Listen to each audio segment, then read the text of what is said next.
ಈಗ ನಾವು ಲಾಸ್ಟ್ ಕ್ಲಾಸಲ್ಲಿ ಮೆಟೀರಿಯಲ್ ಕಾಸ್ಟ್ ಚಾಪ್ಟರಲ್ಲಿ ನಾವು ರೀಆರ್ಡರ್ ಲೆವೆಲ್ ಸ್ಟಾಕ್ ಲೆವೆಲ್ ಹೇಗೆ ಕಂಡುಹಿಡಿಯೋದು ಅಂತ ನಾವು ತಿಳ್ಕೊಂಡ್ವಿ ಅಲ್ವಾ.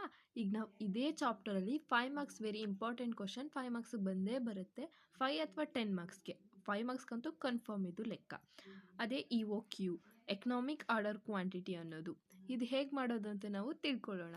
ಮೊದಲನೇದಾಗಿ ಫಾರ್ಮುಲಾ ಬಂದು EOQ is equal to 2AO divided by C square root of.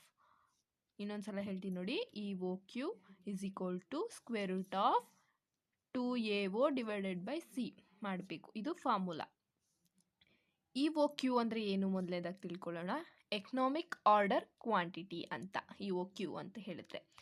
Next A ಅಂತ ಅಂದರೆ ಅಲ್ಲಿ ಫಾರ್ಮುಲಾದಲ್ಲಿ ಇರುತ್ತಲ್ಲ, ಎ ಅಂದರೆ ನಾವು ಆ್ಯನ್ಯುವಲ್ ಯೂನಿಟ್ಸ್ ಅವ್ರಿಗೆ ಎಷ್ಟು ಕೊಟ್ಟಿರ್ತಾರೆ ಅಷ್ಟನ್ನು ತೊಗೋಬೇಕು. ನೆಕ್ಸ್ಟ್ O ಅಂದರೆ ಪ್ಲೇಸಿಂಗ್ ಆರ್ಡರ್ ಎಷ್ಟಿರುತ್ತೆ ಅಷ್ಟು ತೊಗೋಬೇಕು. C ಅಂದರೆ ಕಾಸ್ಟ್ ಅಂದರೆ ಆ್ಯನ್ಯುವಲ್ ಕಾಸ್ಟ್ ಎಷ್ಟಿರುತ್ತೆ ಅನ್ನೋದನ್ನ ತೊಗೋಬೇಕು ನಾವು. ಈಗ ನಾವು ಒಂದು ಲೆಕ್ಕ ಮಾಡಿ ನೋಡೋಣ. ತುಂಬ ಈಸಿ ಅಂದರೆ ಈಸಿಯಾಗಿ ನಾವು 5 ಮಾರ್ಕ್ಸ್ನ ತೊಗೋಬೋದು. ಇದರಲ್ಲೂ ಕೂಡ ನಾವು ಇವಾಗ ಒಂದು ಲೆಕ್ಕ ಹಾಕಿದ್ದೀನಿ, ಅದು ಹೇಗೆ ಮಾಡೋದು ಅಂತ ನೋಡೋಣ. ಇದೇ ಆ ಲೆಕ್ಕ. Calculate EOQ if annual consumption is 1600 units. Cost of placing on one order is rupees 100 and the cost of carriage 1 unit for a year is rupees 8. ಇಷ್ಟು ಕ್ವಶನು ನಾನು ನಿಮಗೆ ಸಿಂಪಲಾಗಿ ಹೇಗೆ ಮಾಡೋದು 5 ಮಾರ್ಕ್ಸ್ನ ಹೇಗೆ ತಗೊಳ್ಳೋದು ಅಂತ ನಾವು ಇವಾಗ ನೋಡೋಣವಾ. ಈಗ ಮೊದಲನೇದಾಗಿ ಫಸ್ಟ್ ಕ್ವಶನ್ನ ಇನ್ನೊಂದ್ಸಲ ಎಕ್ಸ್ಪ್ಲೈನ್ ಮಾಡ್ತೀನಿ ನಿಮಗೆ. Calculate EOQ if annual consumption is 1600 units. ಇಲ್ಲಿ ಆ್ಯನ್ಯುವಲ್ ಕನ್ಸಂಪ್ಷನ್ ಎಷ್ಟಿದೆ? 1600 ಯೂನಿಟ್ಸ್ ಇದೆ. ಹಾಗೆ cost of placing one order is rupees 100. O ಎಷ್ಟಿದೆ? 100 ಇದೆ. ಹಾಗೆಯೇ the cost of carriage 1 unit for A year is rupees 8.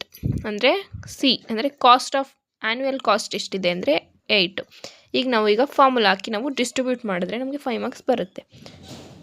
EOQ is equal to square root of 2AO divided by C. ಇಷ್ಟೇ. ಈ formula ಪ್ರಕಾರ ನಾವು apply ಮಾಡ್ತು ಅಂತ ಹೇಳಿದ್ರೆ ನಮಗೆ 5 ಮಾರ್ಕ್ಸ್ ಪಕ್ಕ. 5 ಮಾರ್ಕ್ಸ್ ಒಂದೇ ಒಂದು ಫಾರ್ಮುಲಾ ಕಲಿತ್ರೆ ಸಾಕು, ನಮಗೆ 5 ಮಾರ್ಕ್ಸ್ ಬಂದೇ ಬರುತ್ತೆ. ಈಗ EOQ is equal to square root of 2 ಹೇಗಿದೆ ಹಾಗೆ ಬರ್ಕೊಳ್ತೀವಿ. ಎ ಎಷ್ಟು? 1600 ಯೂನಿಟ್ಸ್. 1600 ಇಂಟು O ಎಷ್ಟಿದೆ? 100 ಇದೆ. 100 ಡಿವೈಡೆಡ್ ಬೈ C ಎಷ್ಟಿದೆ? ಇಲ್ಲಿ 8 ಇದೆ. ಸೊ ಈಗ ಇದನ್ನು ನಾವು ಸಿಂಪ್ಲಿಫೈ ಮಾಡ್ಕೋಬೇಕಷ್ಟೆ.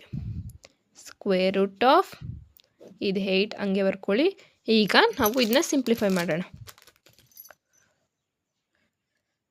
ಈಗ ಮೊದಲು ಇಲ್ಲಿ ಬರ್ಕೊಂಡಿದ್ದೀವಲ್ಲ 2 ಇಂಟು 1600 ಇಂಟು 100 ಅದನ್ನು ನಾವು ಇಲ್ಲಿ ಮಾಡಬೇಕು. 2 ಇಂಟು 1600 ಇಂಟು 100 ಮಾಡಿದ್ರೆ ನಮಗೆ 3,20,000 ಬಂತು. ಇಲ್ಲಿ ನಾವು ಬರ್ಕೊಳ್ಬೇಕು 3,20,000.